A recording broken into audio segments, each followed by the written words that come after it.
Today, we are looking at a very controversial topic on polyandry in the modern-day life, if it's worth it. Please drop your view and comment after the end of the video. Every comment and views are welcome, except insult. Let's begin.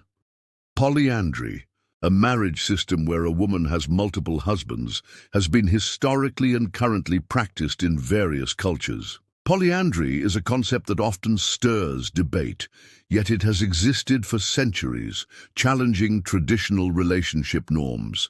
While many associate polyandry with rare tribal customs, modern society quietly embraces its dynamics in unexpected ways. From power struggles to economic survival, here are controversial but real-life ideals that reveal the deeper truths behind polyandrous relationships. 1. Women in control, the ultimate reversal of patriarchy. For centuries, men have dominated marriage structures, particularly in polygynous societies where one man marries multiple wives. Polyandry flips this script. One woman dictates the terms of multiple male partners. In many cases, the eldest husband assumes responsibility, but the woman remains the ultimate decision-maker. This dynamic unsettles patriarchal norms, leading to resistance even in societies where it has traditionally existed. 2. Economic strategy or love. The harsh truth about polyandry romance is often secondary in polyandrous relationships. Many polyandrous marriages, especially in Tibet and Nepal, exist not for love, but for survival. Land scarcity and economic hardships push families into these arrangements to prevent property division. In some cases, brothers share one wife to keep family wealth intact, a stark contrast to Western ideals of romantic love. 3. The silent reality of hidden polyandry. In the West, though rarely acknowledged, covert polyandry exists in modern relationships. Some women maintain multiple long-term partners without legal recognition, from open marriages to situations where a woman raises children with multiple father figures.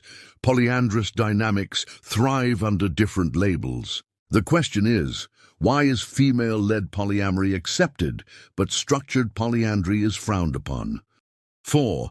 Male jealousy in polyandrous unions, a ticking time bomb. Unlike polygyny, where women are socially conditioned to share a husband, polyandry presents a different challenge: male rivalry. Men in polyandrous unions often grapple with jealousy, competition, and insecurity. In some cultures, the eldest brother claims authority over the wife, leaving the younger brothers in a subordinate position. The psychological effects of sharing a wife remain one of the most controversial aspects of polyandry. 5. Can polyandry solve the modern dating crisis? In an era where women outnumber men in some countries, particularly in urban areas, could polyandry be a solution to declining marriage rates? With many high-achieving women struggling to find partners of equal status, an alternative structure where one woman shares multiple compatible men could address gender imbalances. The idea may seem radical, but some argue it's an inevitable evolution of relationships. 6. The genetic gamble. Who is the real father? In many polyandrous societies, fatherhood is fluid. Children belong to the collective family rather than a single father. While this fosters unity, it also creates a genetic mystery where paternity may never be determined. This contrasts sharply with monogamous societies obsessed with biological lineage and DNA testing. 7. The religious and legal war against polyandry. Most major religions fiercely oppose polyandry while accepting polygyny. Why is one man having multiple wives considered natural, but one woman having multiple husbands seen as immoral? Laws in many countries actively ban polyandrous marriages, reinforcing gendered double standards. This legal bias reflects a deep-seated fear of female autonomy in relationship structures. Polyandry is primarily classified into two types: fraternal polyandry, brothers share a common wife. 2. Non-fraternal polyandry. Husbands are not related to each other. Despite its rarity, polyandry continues to exist in some parts of the world, particularly in Asia, Africa, and among some indigenous tribes. Below is a detailed exploration of polyandrous cultures and their unique marital practices. 1. Tibet and Tibetan influence communities, China, Nepal, India.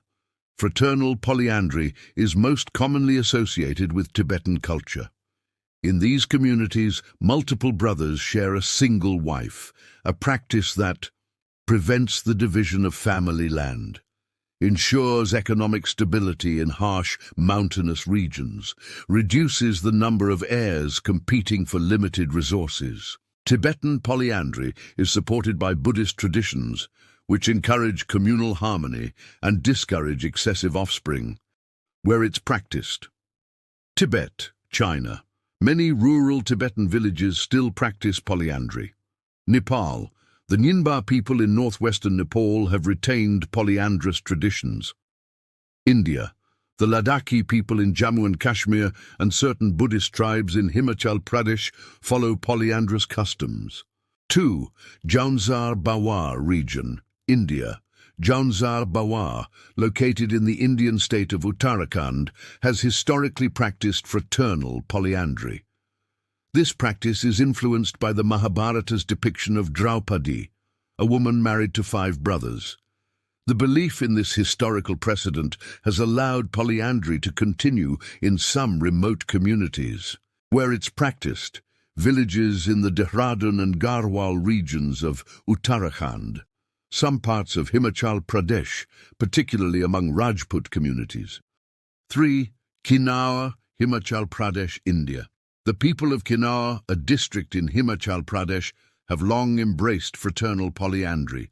This practice is deeply ingrained in the region's traditions and has persisted due to economic constraints and religious customs. Reasons for polyandry in Kinnaur. The region has a low population density, and polyandry helps prevent land fragmentation. Scarcity of fertile land makes large family structures more practical. Some believe the practice originates from the Hindu epic Mahabharata, where Draupadi had multiple husbands. 4. Toda people, Tamil Nadu, India. The Toda tribe, indigenous to the Nilgiri hills of Tamil Nadu, historically practiced polyandry. In this system, a woman could marry multiple men who were often brothers. Children born within these marriages were considered the offspring of all husbands. Over time, British influence and modernization led to a decline in polyandrous marriages. Current status. While polyandry has mostly disappeared, some older members of the Toda community still acknowledge its existence in previous generations. 5. Nyinba people, Nepal. The Nyinba people, residing in remote areas of northwestern Nepal, continue to practice fraternal polyandry. The custom is remarkably similar to Tibetan traditions, where the eldest brother takes the role of the primary husband. Other brothers share responsibilities within the household. The arrangement prevents division of land among multiple heirs. Current status.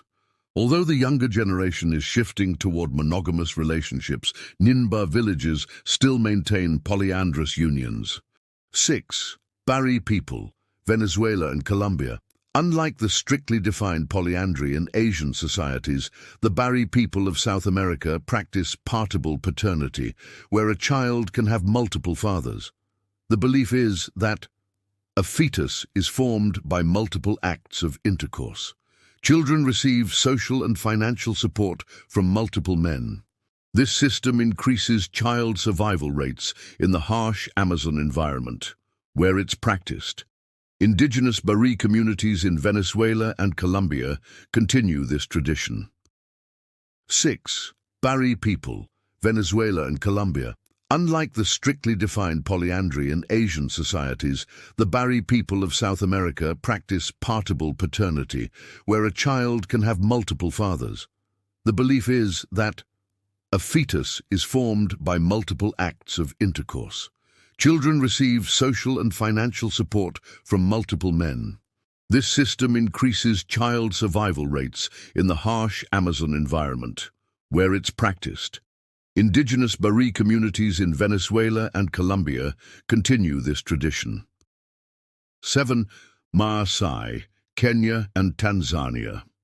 Among the Maasai people of East Africa, formal polyandry is not practiced, but certain social norms allow women to have multiple sexual partners. In this system, a married woman can have sexual relationships with other men. The children are raised within the husband's family. There is no strict marital bond, making it a flexible arrangement. Current status.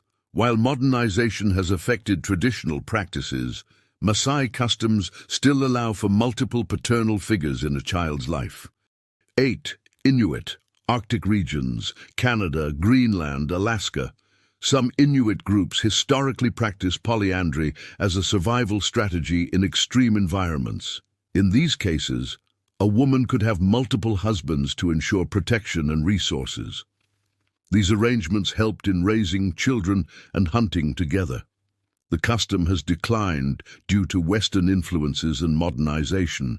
Current status: polyandry is largely absent in modern Inuit communities, but is recorded in oral histories. Modern decline of polyandry. While polyandry persists in some remote communities, its prevalence has sharply declined due to legal restrictions. Many governments discourage or ban polyandrous marriages. Religious influences. Major religions generally advocate monogamy or polygyny. Economic shifts. As societies modernize, family structures evolve. Education and globalization. Exposure to different cultures leads to the adoption of monogamy. Countries that have legally banned polyandry. China. The Chinese government discourages polyandry, though it still exists informally in Tibet. India. While not illegal, Indian law does not recognize polyandrous unions.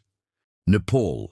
Though practiced among indigenous groups, polyandry is not officially recognized by the government. Polyandry remains one of the most fascinating marital customs in human history, offering a unique insight into how different societies adapt to economic and environmental constraints. While its prevalence has diminished due to modernization, it still survives in some rural and indigenous communities, particularly in Tibet, Nepal, and parts of India. Understanding polyandrous cultures not only enriches our knowledge of human diversity, but also highlights the adaptability of marriage systems in response to social and economic needs. As global perspectives continue to shift, the future of polyandry remains uncertain, but its historical and cultural significance endure. Despite being a historical practice, polyandry remains controversial. While it provides economic stability and social cohesion in some cultures, it challenges deep-rooted gender roles and human psychology. As societies continue to evolve, will polyandry resurface as a viable alternative to monogamy, or will it remain a cultural relic of the past? What are your thoughts? Could polyandry ever become socially accepted on a larger scale? Please drop your views and comment of all you feel about this tradition. Won't it break relationship than foster it? In modern day, won't it be suicidal?